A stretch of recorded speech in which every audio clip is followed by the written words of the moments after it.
let me put some remark from my side, very briefly. What we could observe during this mission is indisputable deterioration of the situation, and I would even say an open denial of the rule of law. This includes the process of reducing the systemic independence of the judiciary. EU standards and guarantees in this respect are not being upheld.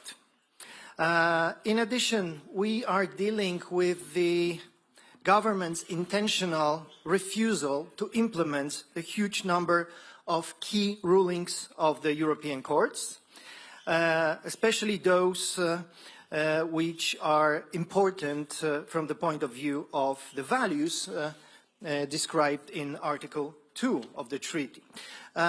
We heard several times during these missions from a couple of authorities that there are good and bad rulings of the European courts.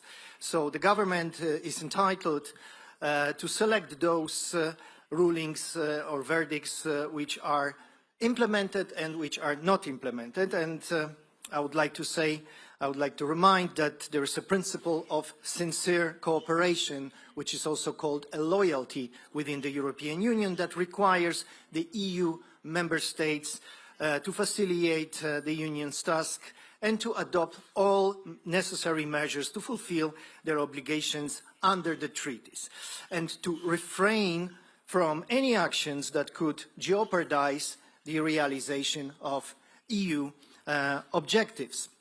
So Hungarian government is definitely obliged under this rule to implement all the judgments of the Court of Justice and is not competent to refuse this obligation.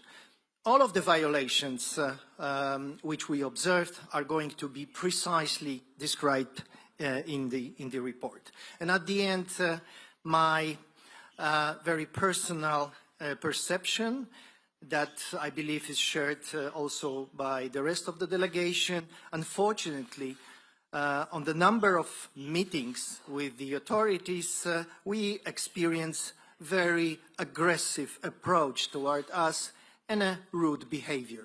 Thank you.